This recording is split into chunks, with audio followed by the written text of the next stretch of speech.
le plaisir d'accueillir Monsieur Jean-Christophe Juvin, qui est diplômé de l'IMT Atlantique en 2002 et qui possède une riche expérience dans l'analyse des risques industriels et le développement économique des territoires.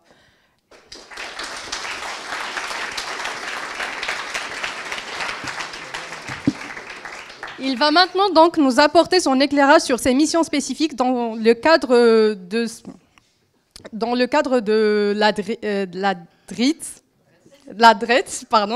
Pays de la Loire, en tant que chef de projet innovation, et nous faire part de son expérience sur les leviers concrets d'accompagnement des entreprises face aux défis économiques et industriels.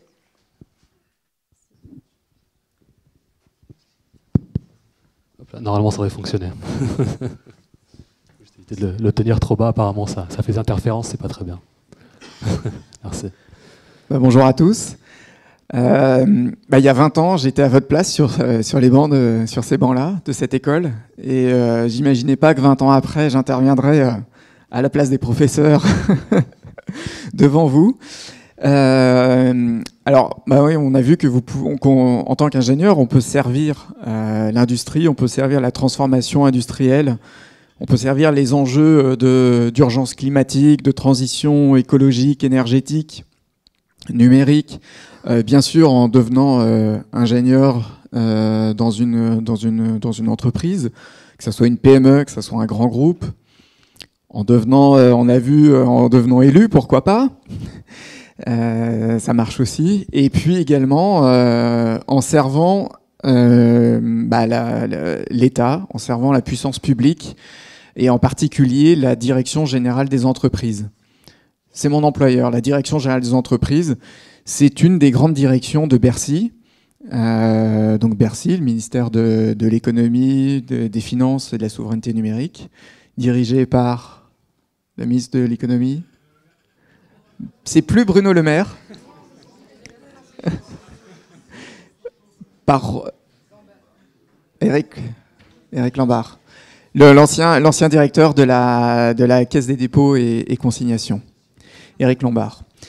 Donc, au sein de Bercy, il y a différentes grandes directions. Vous avez la direction, par exemple, du Trésor, direction de la concurrence, consommation, répression des fraudes, et la direction qui nous intéresse, enfin qui moi m'intéressait, c'était la DGE, Direction générale des entreprises.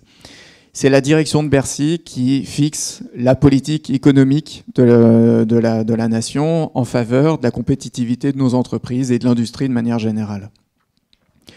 Et qui oriente donc à travers ces politiques publiques notre industrie à être compétitive et à relever les enjeux de demain que j'ai cités, des diverses transitions, de compétition internationale, etc., etc. Alors, comment déjà rentrer dans cette maison État la voie la plus sûre, c'est de passer un concours. Et donc, plus singulièrement, celui qui peut vous intéresser, c'est le concours du corps des ingénieurs de l'industrie des mines, donc qui est accessible après un bac plus 5 et plus, et donc sur concours. Il y a aussi quelques postes qui sont accessibles sur un statut qu'on appelle de contractuel, mais qui est forcément à durée plutôt limitée et qui n'est pas la voie royale pour intégrer la fonction publique. Une fois que vous êtes à la DGE, vous pouvez travailler soit en administration centrale, c'est-à-dire à Paris, soit en service déconcentré de l'État. Et là, c'est mon cas. Et donc, nous sommes à peu près une dizaine placés sous l'autorité fonctionnelle du préfet de région et qui sommes délégués de Bercy pour déployer localement les politiques publiques en lien avec les acteurs locaux, à commencer par la région, chef de file du développement économique. Mais on travaille également avec les chambres de commerce, on travaille également avec les banques publiques d'investissement, on travaille également avec le rectorat, on travaille également avec les fédérations professionnelles, comme l'UIMM, notamment, etc., etc., etc. Alors, en quoi consiste notre travail? Alors, moi, je dirais que déjà, pour fixer les grandes lignes, on intervient dans une double logique. Il y a déjà une logique qui paraît naturelle, c'est la logique descendante, c'est celle de déployer les politiques publiques. C'est-à-dire que l'administration centrale, Bercy, fixe une orientation, fixe un plan, typiquement le plan France Relance, quand il s'agit de relancer l'économie, relancer l'outil productif après la crise Covid. Actuellement, il y a une grande politique publique en faveur de l'innovation qui s'appelle France 2030. Également, donc ça, ce sont des plans décidés par Bercy, décidés par notre administration centrale, et qu'ensuite, il faut implémenter sur le terrain. C'est bien beau quand, par exemple, on est Bruno Le Maire de dire je mets 100 milliards pour relancer l'industrie. Oui, mais comment on fait? À qui on donne l'argent? Quoi? Combien? Conditionné à quoi? Et bien ça, c'est notre rôle quelque part. Notre rôle, c'est de déployer ces politiques publiques. Alors des politiques publiques économiques, mais il y en a également dans le secteur de la formation, dans l'emploi, dans la jeunesse, on brasse très très large. Donc déployer ces politiques publiques. Concrètement, c'est passer des appels à projets, c'est stimuler des candidatures d'acteurs du terrain pour répondre à ces politiques publiques, etc. La deuxième logique, qui est à laquelle on pense moins spontanément, mais qui est au moins tout aussi importante, finalement, c'est la logique remontante. Parce que faut pas oublier que finalement, nous sommes les yeux, les oreilles de Bercy dans les régions, au plus près des acteurs. Donc, c'est notre rôle d'être force d'interpellation, d'être quelque part lanceur d'alerte et force de stimulation auprès de notre administration centrale pour orienter les futures politiques publiques et pour faire en sorte que les politiques publiques présentes et à venir embarquent bien les intérêts, les préoccupations, les problématiques des acteurs que l'on rencontre sur le terrain. Et donc moi, c'est ce que je fais au sein d'un service en particulier qui s'appelle le service économique de l'État en région. Donc ce sont les services déconcentrés de Bercy. Service économique de l'État en région, on a à peu près une dizaine qui déployons et qui représentons Bercy ici dans la région Pays de la Loire et ainsi de suite dans les autres régions. Je vais vous dire à peu près ce qu'on fait et quelles sont nos missions au service économique de l'État en région, avant de focaliser sur la mienne en particulier.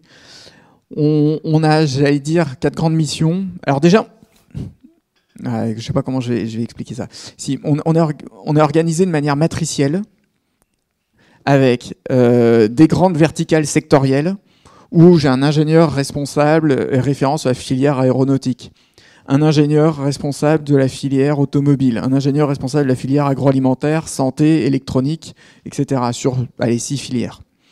Ça correspond avec les grandes filières industrielles de la région. Bon, on les couvre pas toutes exhaustivement, mais bon, celles qui ont le plus de poids, le plus d'impact, voilà. Et ensuite, nous sommes 4 à intervenir de manière transverse, quels que soient les secteurs, mais sur des thématiques transverses à toutes ces régions, à toutes ces filières. La première, c'est le soutien aux entreprises en difficulté. Voilà, une entreprise dans son parcours, il y a sûrement des chefs d'entreprise ici parmi vous, vous savez bien que un jour ça va bien, puis le lendemain, ça peut aller moins bien. Ça peut être une difficulté d'ordre commercial, d'ordre financier, d'ordre avec les douanes, avec les créanciers publics, avec des donneurs d'ordre, avec des clients mauvais payeurs, etc. Nous sommes là pour accompagner le chef d'entreprise, alors plutôt le chef d'une PME, parce que le chef de Thales, il est staffé, c'est bon, il n'a pas besoin de nous. Mais un chef de PME, chef d'entreprise PME, on est là pour lui l'aider à sortir la tête du guidon et l'aider à trouver les clés pour naviguer au milieu des difficultés. Donc c'est un service public, donc gratuit. On intervient, c'est du conseil gratuit auprès du chef d'entreprise et on fait de la médiation auprès de tout, évidemment, les créanciers publics, auprès des diverses administrations avec qui il a affaire. Et puis, par notre expérience, on le conseille et on l'assiste aux côtés, souvent, d'un administrateur judiciaire, d'un mandataire judiciaire ou d'un conseiller en restructuration ou ce genre de choses. Bon. Première mission, c'est l'accompagnement des entreprises en difficulté. La deuxième mission, c'est la sécurisation sécurisation des investissements les plus structurants, les plus emblématiques. En gros, dès qu'il y a un investissement de plus de 10-15 millions sur le territoire, on est à la manœuvre pour, en gros, éviter que ça dérape ou que ça bug à cause d'une panne administrative. Pour faciliter aussi la vie du porteurs de projets. Là encore, avec proportionnalité, si c'est Airbus qui met 10 millions sur la table, pour lui, c'est pas une somme énorme et il sait comment faire. Quand c'est un chef d'entreprise qui réalise un investissement de cette dimension pour la première fois, c'est quand même plus... il a moins les clés, il a moins les codes, il a moins accès à tous les méandres, administratifs. Et on est là pour lui faciliter la vie et surtout éviter que ça dérape à cause d'une bévue administrative, par exemple. Troisième grande mission, et c'est celle dont je suis responsable ici en Pays de la Loire, c'est la stimulation et le financement de l'innovation. Comme Constance Nebula l'a dit, le développement économique est désormais à la main des régions, chefs de file des collectivités territoriales. Mais s'il y a une politique sur laquelle l'État a gardé partiellement la main, c'est l'innovation. Pourquoi ? Parce que c'est relativement stratégique. Il s'agit d'orienter l'injection de l'argent public, de l'argent du contribuable, vers l'avenir, et donc vers les politiques qui qui sont compatibles avec la politique de l'État et du gouvernement, et avec nos choix stratégiques. Donc c'est pourquoi l'État est encore à la manœuvre sur l'innovation. Et donc, en ce moment, l'innovation est incarnée par un plan qui s'appelle France 2030, un plan de 54 milliards d'euros. Alors, par les temps qui courent, je peux vous assurer qu'un plan de 54 milliards d'euros, on est content de l'avoir. On croise les doigts pour qu'il soit sanctuarisé. Alors, 54 milliards d'euros sur 5 ans au début, qui vont probablement être espacés sur 6 ans, voire 7 ans. Parce que les temps sont difficiles et que plutôt que de faire des coupes budgétaires quand même, on va plutôt étaler cette enveloppe-là sur 7 ans plutôt que 5. Mais donc on a 54 milliards d'euros à injecter pour orienter finalement l'industrie, pour orienter la recherche, pour orienter l'innovation vers tous les défis que l'industrie française a relevés d'ici 2030-2035. Alors c'est quoi ? C'est devenir un leader européen de la production d'hydrogène vert en France.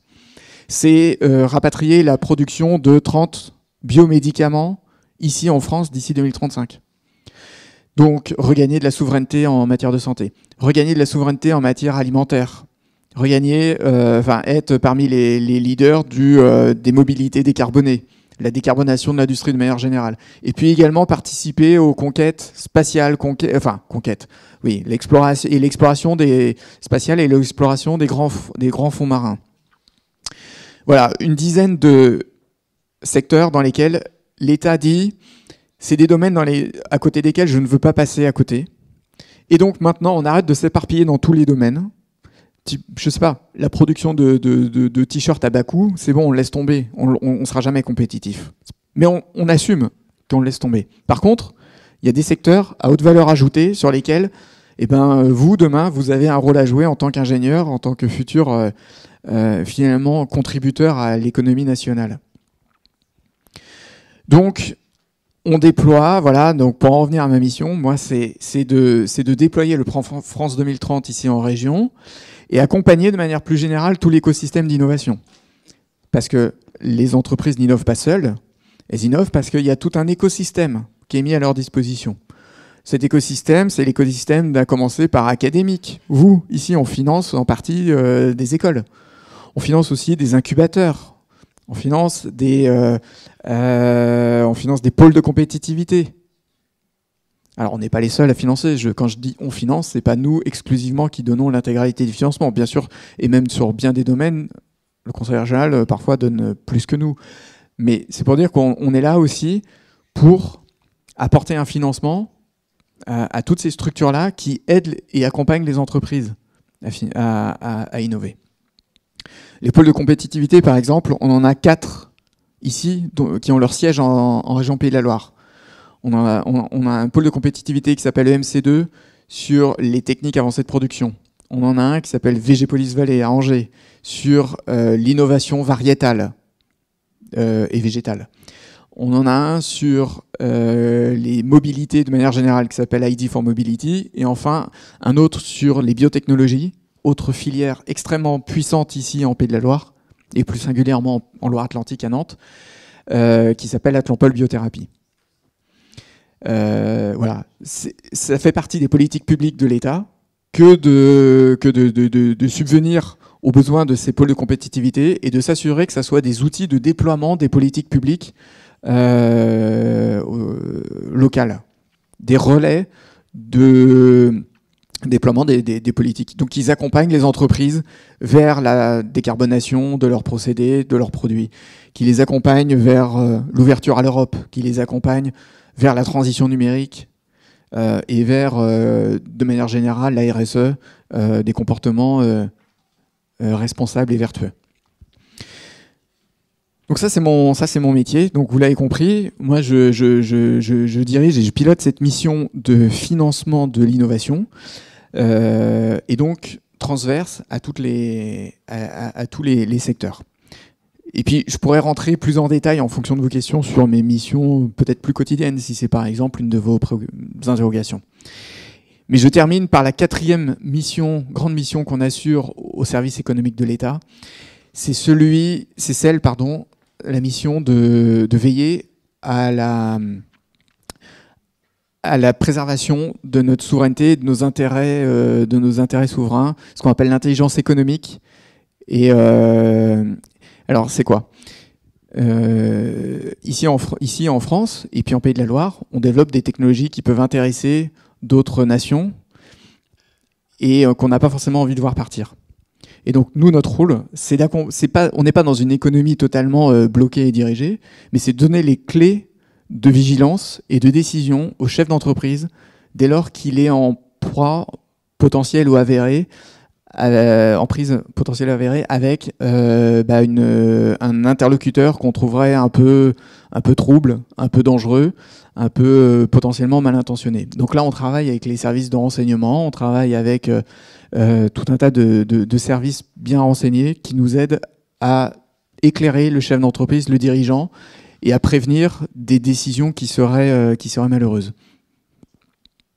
Donc, et ça, on a des cas, alors qu'on ne peut pas exposer comme ça publiquement, mais on a très régulièrement des cas d'entreprises qui sont approchées plus ou moins de manière malicieuse pour détourner par exemple leur savoir-faire, pour avoir accès à des documents confidentiels, stratégiques, que ce soit des plans, que ce soit des listes de clients, etc. Ça peut prendre des aspects très très malins, comme par exemple quelqu'un qui se présente comme étant un investisseur et qui conditionne son investissement à avoir accès à tout un tas à faire un audit, par exemple approfondi de l'entreprise, et qui de cette manière-là a accès aux documents stratégiques confidentiels.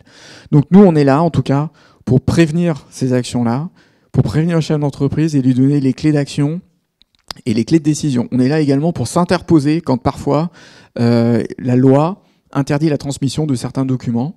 C'est difficile lorsqu'on est un chef d'entreprise, par exemple en phase de levée de fonds, de dire bah non, je refuse de vous donner tel document, parce que lui, il se dit je vais peut-être mettre mes investisseurs à dos, etc. C'est plus facile de se retrancher derrière l'État qui dit non, article de loi qui dit que ce document n'est pas transmissible. Donc on fait cette mission-là, cette 4e mission d'intelligence économique et de préservation des actifs souverains de la région. Est-ce que jusque-là ça va ? Est-ce que vous avez n'hésitez pas si vous avez des questions à m'interpeller. J'hésite pas à ce que ça soit vivant. C'est très clair. En tout cas, pour l'instant, merci beaucoup. Il y a beaucoup d'informations forcément, mais je pense que votre métier aussi fait qu'il y a beaucoup de choses sur lesquelles il faut revenir. Moi, c'est une question un peu naïve par laquelle je commencerai, qui est vraiment comment est-ce qu'on arrive à développer cette vision transverse qui est nécessaire au fait d'accompagner des entreprises diverses et variées au sein de la région et au sein de votre métier. Et donc, comment est-ce qu'on arrive à avoir vraiment cette vision de, très bien, on a le plan France 2030 qui a certaines stratégies, et à dire, pour telle industrie, j'arriverai à développer telle ou telle compétence ou telle valeur, et à réussir à avoir cette vision donc transverse toujours. Je crois que c'est la valeur et la force de l'État, finalement, d'avoir une administration centrale qui a une vision à 360 degrés de l'industrie, de manière générale, française et même européenne, parce que maintenant on raisonne à l'échelle européenne. Et donc on est alimenté, nous, à l'échelon régional, par tout un tas de données et d'analyses qui nous viennent de notre administration centrale, de la DGE, qui a une vision 360 degrés de l'industrie. Et eux, c'est leur travail quotidien, d'avoir cette vision absolument transverse de filières. Donc eux, ils sont organisés par verticale sectorielle. L'organisation matricielle dont vous parliez plus Exactement, tôt. voilà. Et après, nous, ça nous revient. Et nous, on croise ça avec les forces, faiblesses et connaissances intimes du tissu économique local. Nous, c'est vraiment notre puissance, c'est d'avoir une connaissance intime du tissu économique et industriel régional. Et donc, on croise les données nationales, les orientations nationales avec les données du terrain, notre connaissance très fine des PME, des PMI, des ETI, entreprises de taille intermédiaire et grands groupes du territoire. On croise ça également avec toutes les structures d'accompagnement que j'ai citées, que ce soit les pôles de compétitivité, les technopoles, les missions French Tech, toutes ces structures publiques ou parapubliques qui accompagnent les entreprises. Nous, en croisant finalement toutes ces données, les forces faiblesses du territoire, notre connaissance du territoire, et en s'appuyant sur tous nos relais, que ce soit des relais publics comme le conseil régional, que ce soit des relais de chambres de commerce, des relais tels que des fédérations professionnelles, on arrive à déployer ces politiques de manière transverse. Je crois aussi, ça c'est important, c'est une des forces et des missions de l'État, c'est de ne pas forcément servir des intérêts particuliers et des acteurs en particulier, mais c'est de servir des filières. Finalement, aider, accompagner un acteur en particulier, c'est assez facile. Voilà, faut avoir les moyens, mais c'est pas très compliqué. Par contre, servir une filière, dynamiser une filière, mettre en mouvement toute une filière, toute une chaîne de valeur, ça c'est plus compliqué, mais c'est le rôle pas précisément de l'État.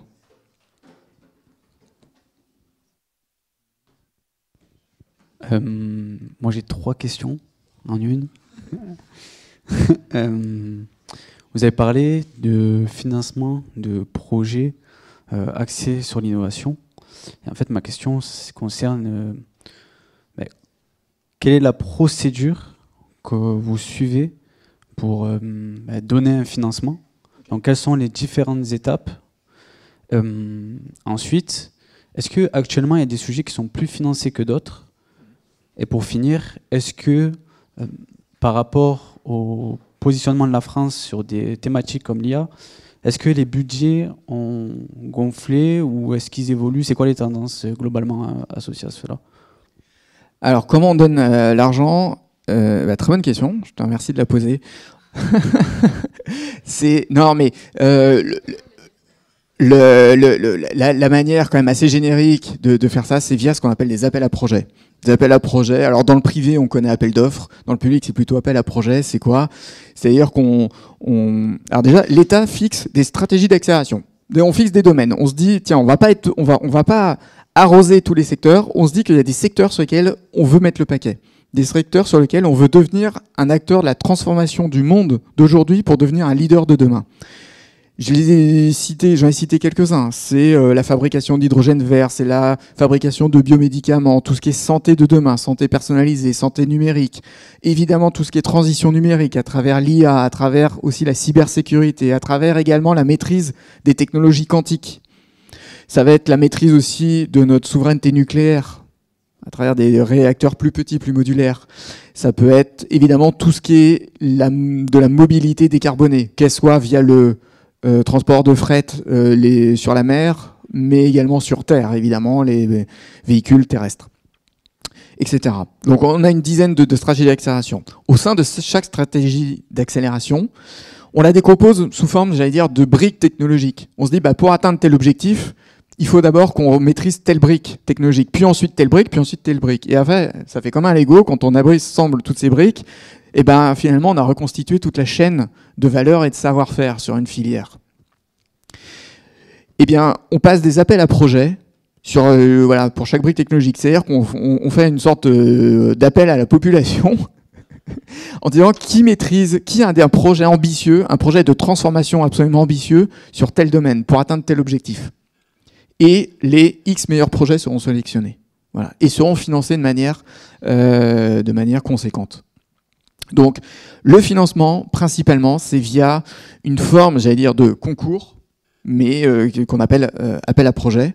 Et ça fait partie de notre rôle, nous, d'ingénieurs au sein des services économiques, de parfois stimuler des candidatures, mais également ensuite sélectionner les meilleurs, éclairer aussi, parfois, quand il s'agit d'appels à projets nationaux, nos décideurs nationaux sur les acteurs de terrain qui sont absolument incontournables et qui nous paraissent vraiment structurants. Donc pour répondre à la question, souvent c'est via des appels à projets, donc c'est des mini-concours, on va dire, qui sont organisés. Voilà, on fait passer des auditions, mais d'ailleurs c'est comme, on fait passer des... Il y a un écrit, c'est déposer un dossier, il y a un oral ensuite qu'on fait passer et on sélectionne les meilleurs. La deuxième question, c'était les secteurs ? Non ? Ouais, les secteurs... Voilà, les secteurs les plus, je les ai un peu cités finalement. Les secteurs, de toute façon, ça correspond à mieux vivre, mieux produire, mieux connaître le monde qui nous entoure. Ça, c'est la baseline de France 2030. Et après, les secteurs, je les ai dit, c'est la production d'énergie peu carbonée, c'est la révolution de la décarbonation des transports, qu'ils soient terrestres, maritimes ou aériens, c'est la décarbonation de l'industrie. C'est toutes les technologies qui répondent d'une manière ou d'une autre à l'urgence climatique. Voilà, tous les sujets un petit peu...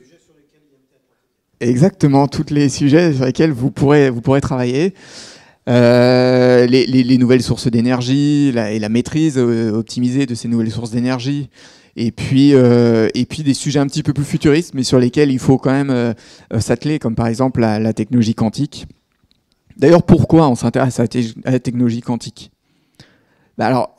C'est notamment pour la maîtrise de la puissance de calcul. Et bien, figurez-vous qu'il y a derrière des enjeux de souveraineté, parce que prenez un code d'accès, un mot de passe, qui a une complexité telle qu'avec un ordinateur d'aujourd'hui, il faudrait 2 ans de calcul.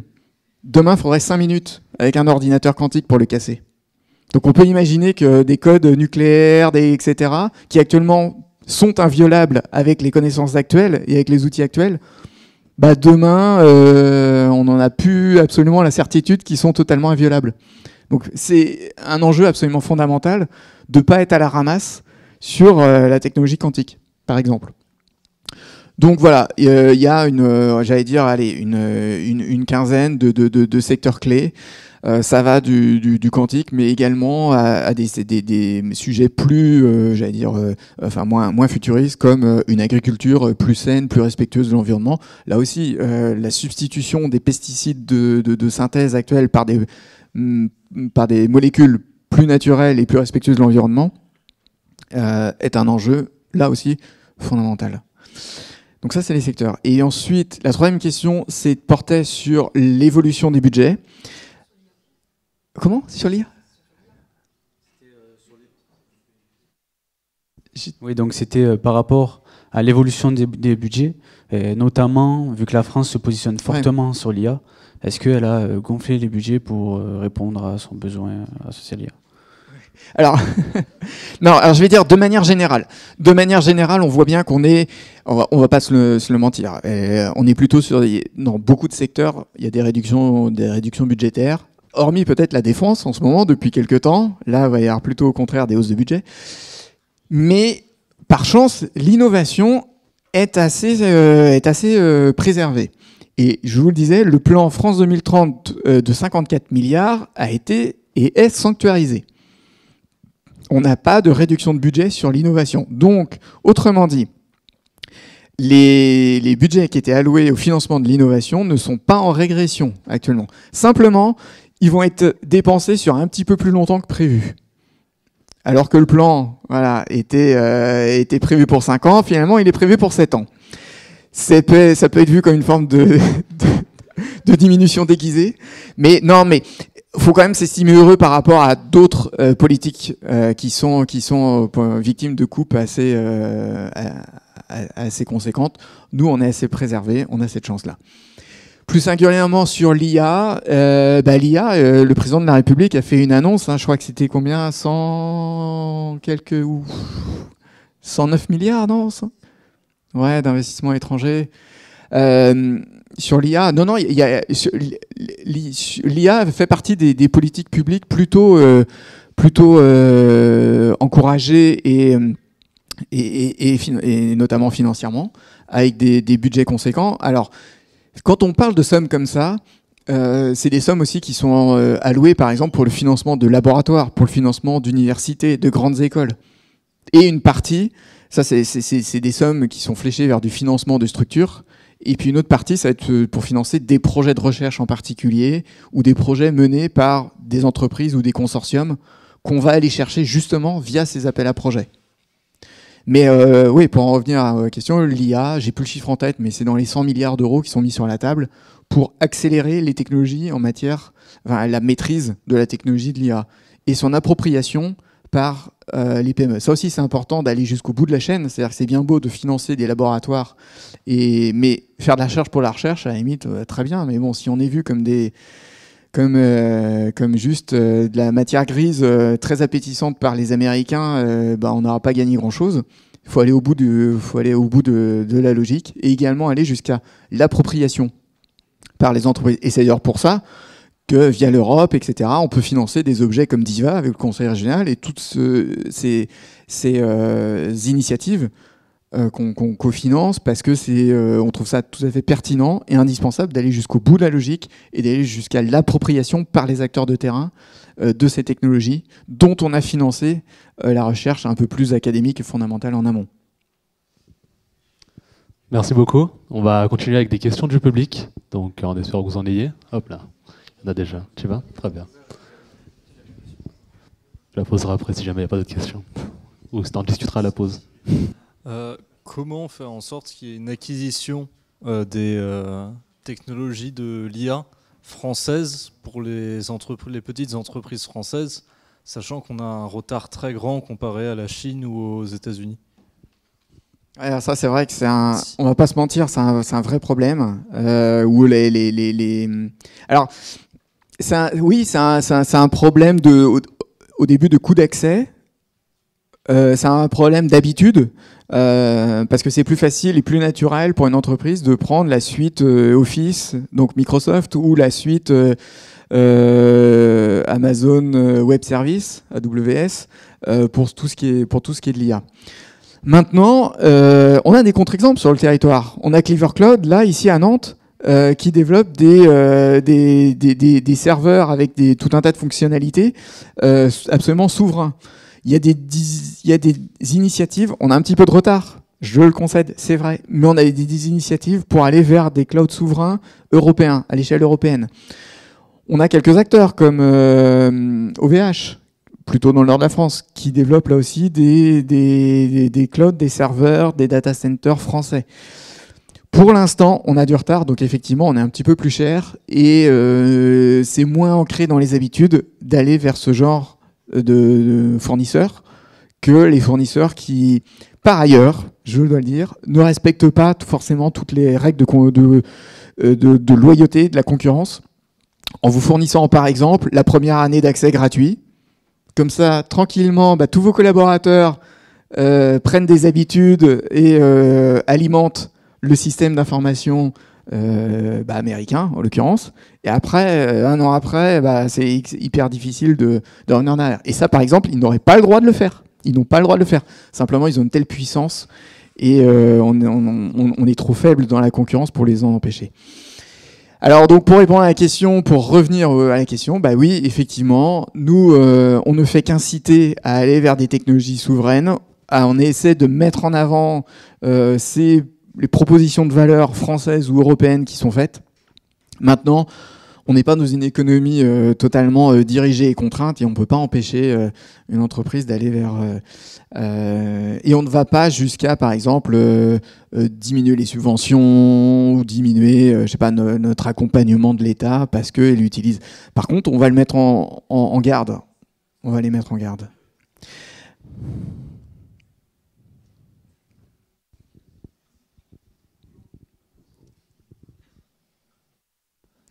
Bonjour, merci pour votre intervention. Est-ce que l'État met en place des politiques protectionnistes notamment comme le fait les États-Unis en ce moment, sur le sujet de l'automobile par exemple, où on voit que le marché français est inondé de véhicules chinois, où on sponsorise un déficit commercial en faveur de la Chine sur ce domaine-là par exemple. Est-ce que la France a une approche protectionniste sur des sujets ? La réponse est non. Non, on n'a pas d'approche protectionniste et je pense que, alors là, j'enlève ma casquette de fonctionnaire et pour prendre celle de simple citoyen. Je pense que c'est un sujet qui va devenir sur la table prochainement, mais à l'échelle européenne probablement. Je pense pas que la réponse vienne d'un protectionnisme français. Par contre, ça me paraît incroyable que l'Europe se laisse manger et inonder de véhicules, que ce soit chinois, etc., alors qu'eux-mêmes nous mettent des barrières à l'entrée qui sont absolument considérables et iniques et contraires au commerce international. Donc, d'un certain point de vue, ça paraît assez incroyable mais alors là, on touche un peu du doigt l'espèce d'inertie, en tout cas européenne. Mais la réponse viendra de l'Europe. Et je pense qu'inévitablement, avec le monde qui vient, on va aller vers ça. Pour moi, je pense, mais ça n'engage que moi, que inévitablement on va aller vers ça. C'est ce qui, si tous les autres acteurs, les grands pôles mondiaux que sont d'un côté les États-Unis, d'un autre l'Inde, la Chine, jouent à ce jeu-là, je vois pas comment l'Europe, on va pouvoir s'en sortir. Enfin, du coup, l'industrie européenne, si nous aussi, on ne se défend pas un petit peu, quoi.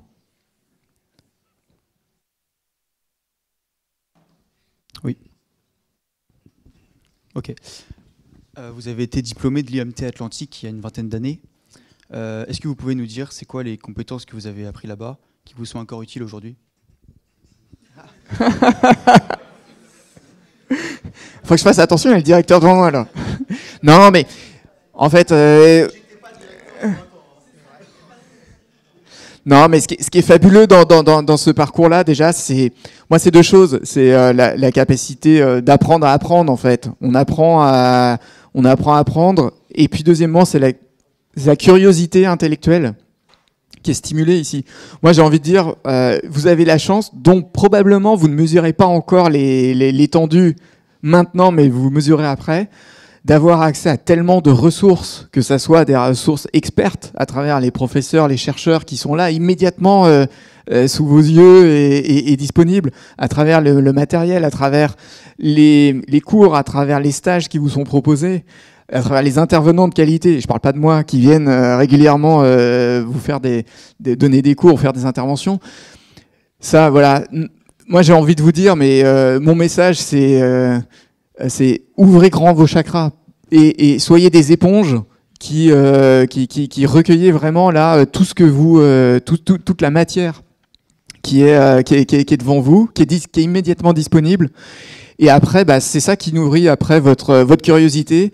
Et puis, alors pour répondre un peu plus spécifiquement dans le cadre de ce travail-là et pour répondre de manière moins philosophique, ce qu'apprécient énormément nous, nos interlocuteurs, c'est les chefs d'entreprise. Et de savoir qu'ils ont en face quelqu'un qui a une sensibilité, une fibre industrielle. Parce qu'on a fait des stages énormément, parce que c'est le cœur de nos études. On sait comment ça marche, une entreprise.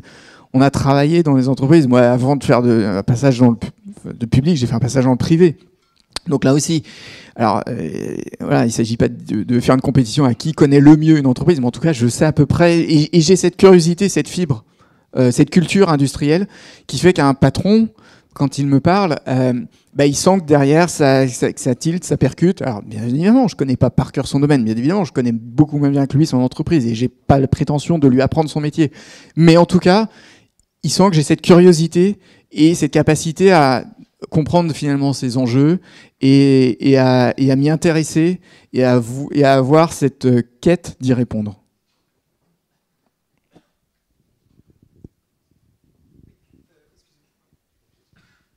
Excusez-moi. Merci pour votre intervention. Vous travaillez à une antenne locale.